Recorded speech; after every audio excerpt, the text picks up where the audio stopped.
If your business has a newsletter, I've got something I'm really excited to show you today. I've got multiple businesses where newsletters are a big part of our communication strategy, of our marketing strategy, and how we build trust and relationships with the folks who are maybe already subscribers or members or customers, as well as people who aren't yet. And in this particular case, I'm going to show you some of the things that we've done on the Indie Hall newsletter, where the truth is for in many cases we were spending upwards of 4 hours or more on a weekly newsletter that does not have a direct sales call to action. So it's hard to measure the ROI on it. We know that it works both in terms of like keeping our members informed, keeping our members, I don't want to use the word engaged, but like knowing what's happening within our community so that they might want to participate more, as well as in many cases showing signs of life to the outside world of things that they may want to get involved in or just have a better understanding of who we are as a community. That's a lot of hours a week, 4 hours out of let's say 40. That's 10% of a week on a newsletter that doesn't directly do sales. It's not a great ratio. And so my partner Adam has been working on this for the last number of years, especially since we kind of reopened after the pandemic.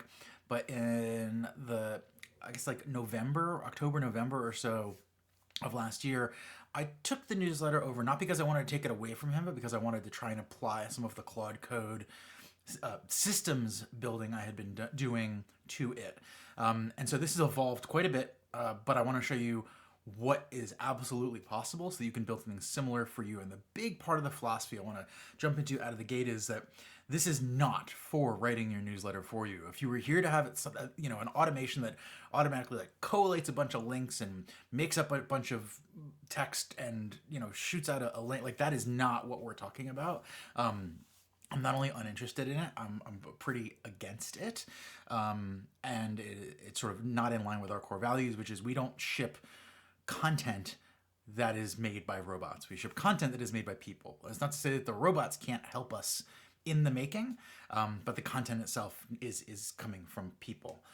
It's for people, it's from people. So what are we using robots for then? Well, it's everything else. And if you've written a newsletter, you know that the hardest part of a newsletter is not writing the newsletter, although it's hard sometimes. It is everything you do before and after. And in some cases, little bits and pieces during that will slow you down, trip you up, or make it just like hard to figure out what it is even that you're writing. I find that when I'm writing a newsletter, the hardest part is that I'll write a bunch of drafts before I even figure out what it is that I'm trying to write. And so among the things that the AI assistant has been able to help me do is figure out what I want to write before I even start writing. So I'm going to take you through the step-by-step of how I ran this command this morning to ship our newsletter, which is already getting great response, not just in the newsletter, but it also generates a link that we're able to share with our community on social media, those kinds of things. So what you see on my screen here is my main chat interface on the left, and just a little preview view on the right. Not even going to really get into the details of how that works. There's a lot of ways this can be done. My version generates a static preview before pushing it into ConvertKit. I think there's a lot of power in that, and you'll see why in just a second. But the main thing that I do is when I'm about to start writing a newsletter, and sometimes I do this before the day I plan to write the newsletter, I'll do /newsletter is my command.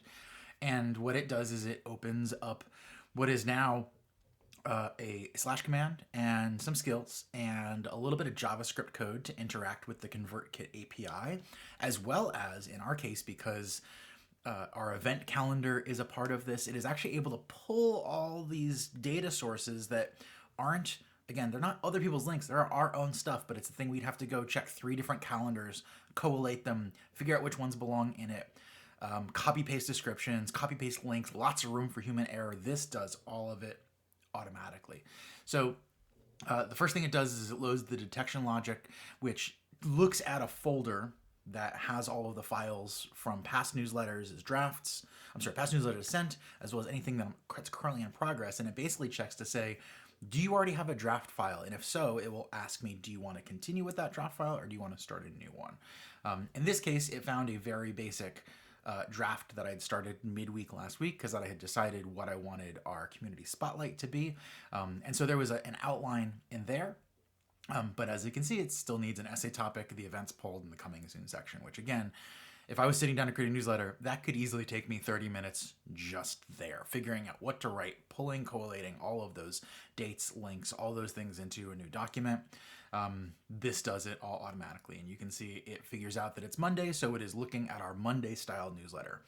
This workflow has been so successful that it got us from doing one newsletter a week and struggling to, in less time, much less time than that, maybe a tenth of that time, actually shipping two. We have a Monday newsletter and a Friday newsletter, but I'm going to focus on the Monday one for now.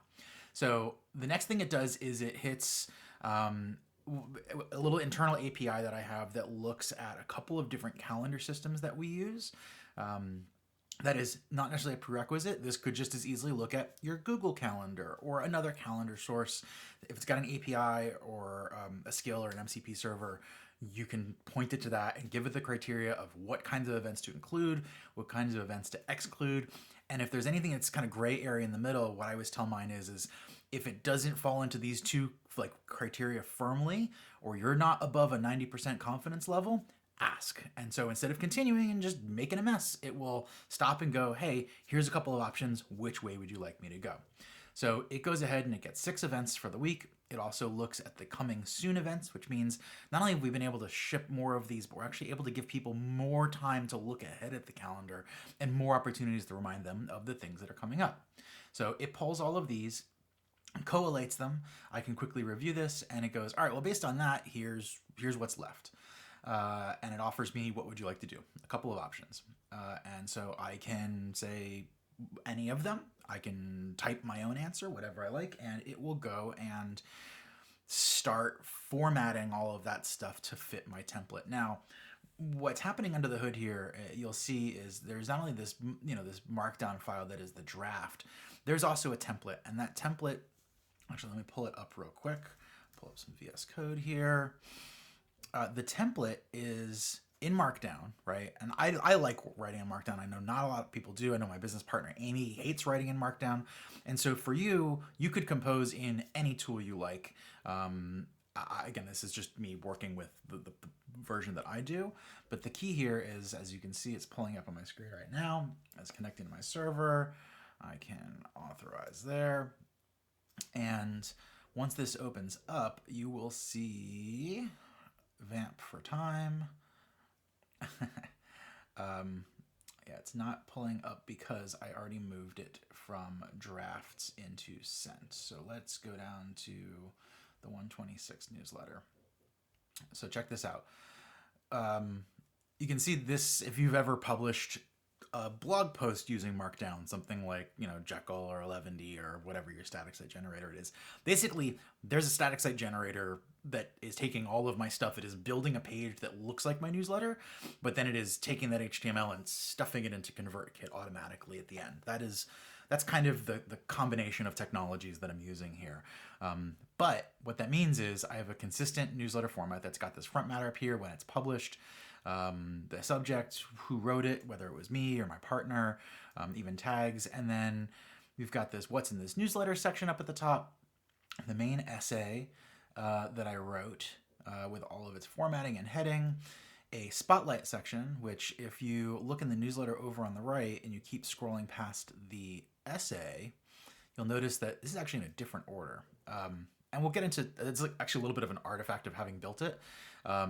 But it is more about what do I edit in what order, and that does not need to be the same in what order does it appear in the newsletter. So there's this spotlight section, which appears down at the bottom of the newsletter. And then we've got a section for the events this week with their descriptions coming soon. All of that gets automatically populated before I write really more than like 2 sentences, right?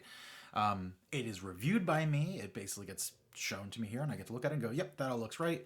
I actually added something today where it looks at if we have an event that we do monthly, because more and more events are monthly or bi-monthly or quarterly. It actually has built a library that when it detects us doing an event the second time, it looks for the past description and then saves that to a library of recurring events, titles, descriptions, the people who were involved, language that we use, all those kinds of things. So I can write something. I don't have to rewrite every time. I don't have to go hunt for it. The last time we mentioned this event, it automatically gets put in. And when I read it, I can make any updates that I want. So it's not AI generated, is the AI going, finding things that I wrote in the past that are relevant again and putting them in effectively as a rough draft. So that is what is happening under the hood here. If we come back in here, you can see that it updated the newsletter draft with the events, with the coming soon, and then it says, all right, we still need the main essay topic and the subject line. Pushes that, commits it to Git, so that way we're saved, right? And it says, what do you want to do next? In this case, all that's really left is the essay. And this is an interesting example because I had a newsletter that I wanted to write. I was very excited to write it on Friday, and then all the chaos in Minneapolis happened this weekend, and it felt very weird to try and ship this optimistic post that I had, or essay that I had written. And I wanted to say something about the moment that we're in. But I wasn't even really sure how I wanted to do it. And in previous to the system, I might have delayed my post for later. And instead I put this into voice mode and I explained, here's the idea that I had in detail. Here's why I think that it feels weird to ship that. Help me think through it. And so it came back, it summarized back roughly what I had said. And then I explained again, the events of this weekend in Minneapolis, and the murder of another American is I don't know, deeply upsetting, doesn't really put it into words. But I was like, how do I say this in a way that isn't just, saying it for the sake of saying it? How do I put it in a context of what I really want to say, and then help me figure out a transition, right? And so it came back with a structure, and then we reviewed the structure a little bit. And it says draft the full essay, and I say go ahead and put it together. Now here's the thing, it writes a draft. Sometimes I will tell it just give me an outline. Sometimes I'll say give me a draft. I don't ship what it wrote. I rewrite basically everything. The difference is if you've edited before or you've written before, your first draft is basically never what you ship. And so instead of trying to write a rough draft and struggle that I'm going to rewrite anyway, I have this write the rough draft that is based on my thoughts, based on my words, and is closer to where I would get, but I end up stripping it out almost entirely. I rewrite essentially everything. And if you compare the first, and I don't have it handy here, but at some point I'll pull up a diff of there might be a few fragments around, but if you also track those fragments back to what I said, there's very little to zero AI generated text in here. Again, it is more like assembly of my own words and ideas than edited manually by me. So what's great is it will take that and it'll drop it into the essay template. And funny enough, and then it'll spin up my little preview server so I can actually view this thing over on the right. And interestingly enough, we ran into a bug here because I made some changes and forgot to fix them. This will happen, where I won't get into the details, but it really just came down to the fact that, some of those, these headers, these H2s and H3s and stuff they were just incorrect, right? It didn't follow the new template. It followed the old template. And so because the static site generator uses that to know where to put things, a bunch of things were just in the wrong place. So I said, go back and look at the last couple of newsletters. Those looked correct. So can you figure out what was wrong with this one? It spotted a bunch of those issues, went ahead and updated it. It actually found the root cause of the issue and fixed it. And I said, did we not use the template or was it something else? And it really came down to the fact that it did use the template, but it didn't use all of the template because part of the instructions were missing. And that was where I discovered, some of the formatting issues and stuff like that. So a little bit of back and forth here, more than usual. This took maybe all of 3 minutes. But imagine being in, again, Kit or MailChimp or whatever, and there's an issue and you got to get on support. I don't have to do that. I just say, hey, here's what I'm seeing. What's the problem? Here's what it should look like. Fix it. And it does. Again, a little bit of back and forth. There we go. And then specifically I said, go update the template and or command to make sure we get that right the next time. So it went ahead, fixed that, problem solved, won't be a problem again in the future. The next thing is there was a photo that I had actually used in the Friday newsletter that was intentionally a teaser for the Monday newsletter. So I said, go grab that photo, drop it in here. And lo and behold, it did that. I didn't have to go dig up a link or a file or a folder. It knew exactly what I was talking about, found it, placed it with the correct image formatting, including an alt tag right here in the newsletter layout. And then we had down here at the bottom, we had our step into Philly tours. And I said, we need a photo. And it went ahead and looked at their website, and it didn't like anything that it saw or wasn't sure what I wanted. And so I said, just grab a screenshot. And so it, again, it struggled here. Sometimes web fetch breaks. And so I can tell it, go use the browser on my Mac Mini to do that. And so lo and behold, it did. Took the picture, inserted it. I could have guided it more if I wanted to, or say, I don't like that one, give me 3 more options. Those are all things that I have done in the past. And then I said that we actually did a little more work there. And again, I made an improvement to the remote browser tool along the way. This is another thing where early on, I would try to create an issue to fix this later. And right now, because it takes 60 seconds and I can work on something else, I will just tell it, whatever the bug is, fix it, use what we just did to fix it, and then use the fix to make sure that the problem doesn't happen again in the future. So back to the newsletter, it looks at all the content. It's going to find typos. It's going to find things that are unclear. It's going to find, hey, you referenced this thing, but then you never actually put it in. All those little things that I try to do on Edit Pass, but sometimes I'll miss. It's hard to review your own writing. This will do and flag them and then actually go ahead and make those fixes for me. I said fix the newsletter, or fix the typos, and there were some things that we pulled out of the calendar because they weren't public facing, and so the what's in the newsletter that's up at the top, that needed to be updated. And so it'll go through and line by line make those changes. This is a compaction. So it continues, finishes, and at the end it comes back. It says the draft is ready when you want to work on the spotlight. And so I said, all right, well, I'm going to go work on the spotlight. In the meantime, you go take a look at all those mistakes we just fixed and make sure they don't happen again, right? This is that idea of things don't go smoothly every time because things aren't identical every time, right? That's why this stuff is hard to automate. It's not identical every time. It is partially identical every time. That's why it can be a workflow. But all these little shifty bits is a great turn of phrase, I guess. The difference is every time I fix a thing, we can recognize the conditions in which it was wrong and make sure that that condition is now solved for, right? Often we wait until something is really painful. When I notice a problem, we just fix it right away, and then we just make room for new problems, right? So it goes ahead, makes those fixes, and here proposes those fixes, goes ahead and does them. And this is where we figured out, here was the one where I said, hey, go look at our event descriptions from past newsletters and update it here. And ideally do it in a way, what did I say? How do we update? It's because I had it do this in the previous step that I said, look at all the things that we did and come up with a better way to make it consistent. And without even asking me, it suggested and created a recurring event descriptions YAML file. It created a library of canonical descriptions for our recurring events and updated our workflow files that it references to actually use it. I didn't ask it to do that. That was a great idea. I said, great call on that. How can we make it so that new event descriptions get saved to the list if and when we do them a second time?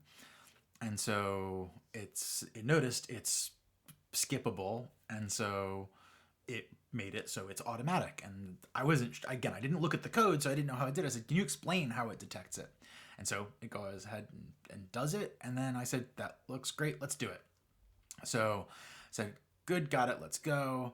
And I said, give the page one more review and then suggest some subjects, which I find is one of the most painful things.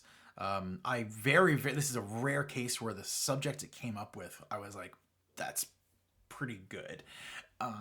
Normally I will end up taking a couple of ideas, maybe combining them, or I'll take half of an idea and make the rest of it my own. This is more just to get 10 average ideas or 5 average ideas on the page so I can come up with a better one. Again, this is a very rare case where the first one was like basically perfect. So again, it fixes those, puts it on the list, puts it in the subject, and it's ready to go.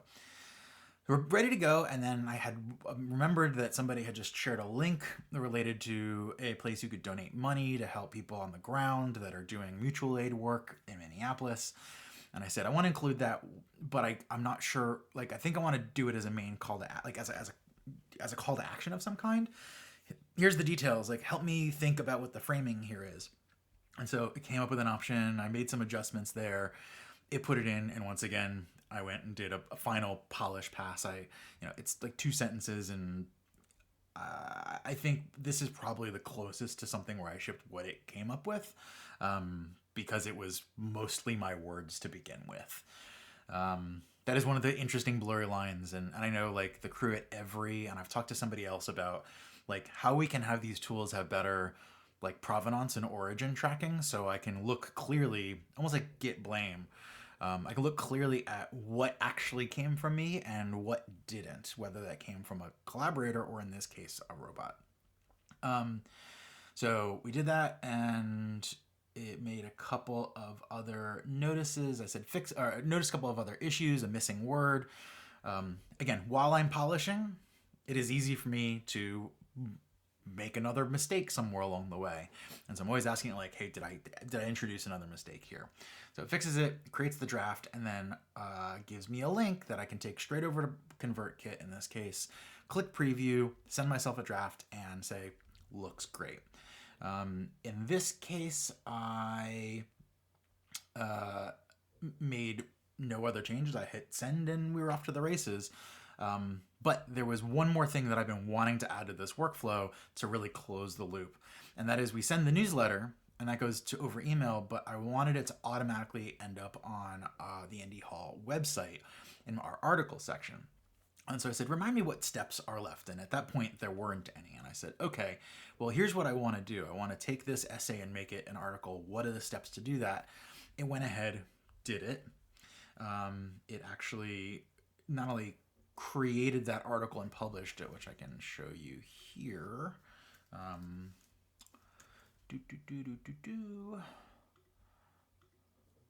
go to our stories section. So it published this, where again, it just took my text and reformat, like it didn't even reformat it because it's already marked down, right? Marked down into a static site generator as close to a copy paste. I since added in some rules to look for things that might become outdated, like things that aren't evergreen. So it does like an evergreen polishing step, make those recommendations, then I can approve them, or I can suggest my own alternatives. Usually it's just removing things or changing a word or changing a phrase. And so I went ahead and did that newsletter. So while it was in there, it looked at all the other newsletters that we sent against all the other blog posts that I've published and said, there's almost 10 that you haven't published.